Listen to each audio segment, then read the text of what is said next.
அவ பைத்தியம் இல்ல.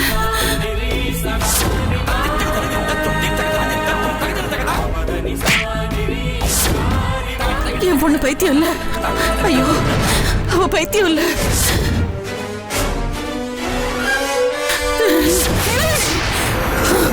நாகவள்ளி, என்னமாச்சு? என்னங்க, நீலவேணியா சங்கிலி வச்சு கட்டுறாங்க. அவளை எல்லாரும் சேர்ந்து அடிக்கிறாங்க.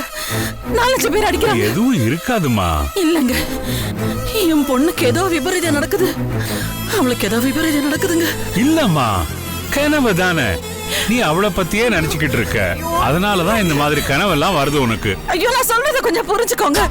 பாருங்க, ஒரு பெத்த தாய்க்கு அவளோட மகனோ மகளோ யாரா இருந்தாலும் சரி, எவ்வளவு தூரத்துல இருந்தாலும் அவங்க சந்தோஷமா இருக்காங்களா துக்கத்துல இருக்காங்களான்னு உணர முடியுங்க.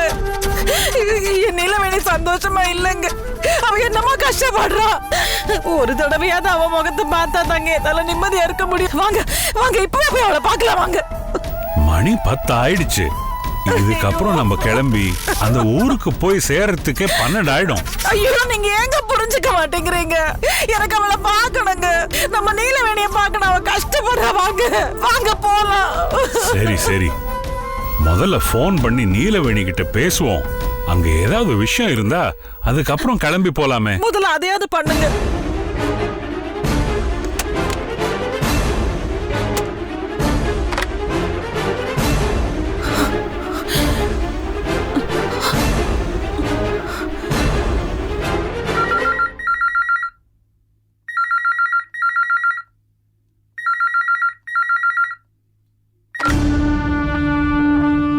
ஹலோ கைலாசம், நான் நீலமேகம் பேசுறேன்பா. எந்த நீலமேகம்? கைலாசம், நான் தான்ப்பா. நான் தான்ப்பான்னா எனக்கு உப்பு விற்கிறானே அந்த நீலமேகம் தெரியும். அந்த குடும்ப கட்டுப்பாட்டுக்கு ஆளை பிடிப்பானே அந்த நீலமேகத்தை தெரியும். அந்த கூட்டுறவு வங்கியில வேலை செஞ்சானே நீலமேகம், அவனை தெரியும்.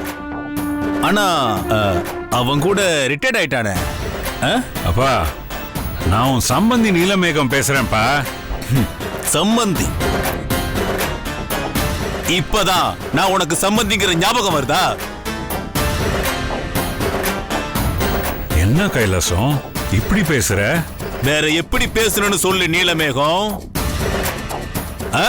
நான் உன் வீட்டுக்கு வரட்டுமா? பேச கத்து கொடுக்கறியா? சம்பந்தியா? ஒரு பொக்கிஷ பெட்டிய சீதனமா கொடுக்கிறதுக்கு வக்கில்ல. ராத்திரி 10 மணிக்கு போனை போட்டுட்டு சம்பந்தி. கைலாசம், நீ பேசுறது நல்லா இல்ல. என் புள்ளைக்கு உடம்பு சரியில்லை. அந்த பொக்கிஷ பெட்டி வந்தா அவனுக்கு சரியாகணும் சொல்றாங்க. அந்த பொக்கிஷ பெட்டி கேட்டா தரமாட்டேன்னு சொல்ற.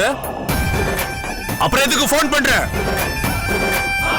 இல்ல, என் பொண்ணு கிட்ட நாங்க பேசணும்.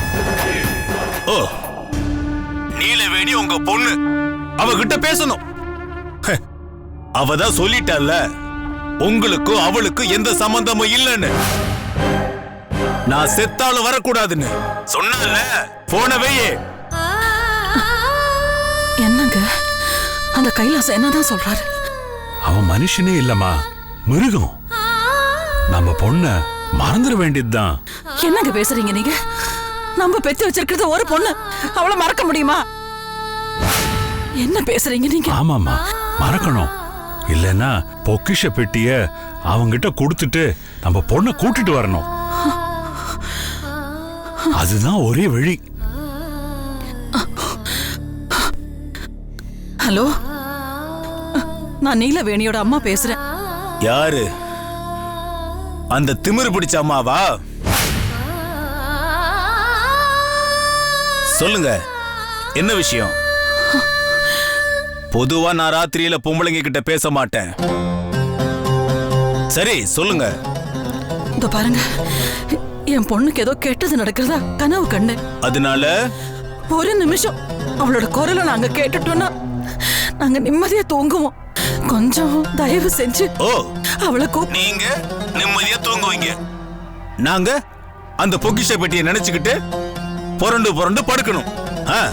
சரி, நீங்க நிம்மதியா தூங்கணும்னா உங்க வீட்ல இருக்கிற பொக்கிஷ பெட்டி அத இங்க கொண்டு வந்து கொடுத்துட்டு உங்க பொண்ணை பார்த்துட்டு நீங்க நிம்மதியா போய் தூங்குங்க. ஏன் இப்படி எல்லாம் பேசுறீங்க? நாங்க எந்த தப்பும் பண்ணலையே. அப்போ நாங்க தப்பு பண்றோமா? பின்ன எங்க சூழ்நிலையை பயன்படுத்திக்கிட்டு ஒரு மனநிலை சரியில்லாதவனை என் பொண்ணு கழுத்துல தாலி கட்ட வைக்கல. என் பொண்ணு முகத்தை ஒரு நிமிஷம் பாருங்க, ஒரு நிமிஷம் அந்த குழந்தை முகத்தை பாருங்க. ஒரு பைத்தியத்தை கட்டிட்டு வாழ வேண்டியவளா அவ. ராணி மாதிரி வளர்த்தோம், ராணி மாதிரி வளர்த்தோம் எங்க பொண்ணு. அப்போ அவளை ஒரு பூனைக்கு கட்டி கொடுத்துருக்கோம் நினைக்கிறீங்களா? நாங்க பூனை கிடையாது, சிறுத்த கூட்டம். உன்னை குறி வச்சுட்டோம்னா அத வேட்டையாடாம விட மாட்டோம். புரியுதுங்க, நல்லா புரியுது. நீங்க எதுக்காக எங்களை ஏமாத்தி என் பொண்ணை மருமகள் ஆக்கிக்கிட்டீங்க நல்லா புரியுது. ஆனா ஒண்ணு, அந்த பொக்கிஷ பொட்டி மட்டும் உங்களுக்கு கிடைக்காது, நிச்சயமா கிடைக்காது. அப்ப உங்க பொண்ணு அவளை எங்க குலசாமி காப்பாத்திப்பா. அப்படி காப்பாத்துறதா இருந்தா உங்க பொண்ணு எங்க வீட்டுக்கு மருமகளாவே வந்திருக்க மாட்டா. அது என் புருஷன் பண்ண தப்பு. உங்க தருதல புள்ளிக்கு அந்த பொக்கிஷ பொட்டிய காமிச்சாரு, அதுக்கு எங்க குலசாமி எங்களுக்கு கொடுத்த தண்டனை அனுபவிக்கிறோம், நல்லா அனுபவிக்கிறோம். ஆனா அந்த பொக்கிஷ பொட்டிய உங்ககிட்ட கொடுத்துட்டு எங்க வம்சத்தை நாங்க அழிச்சுக்க மாட்டோம்.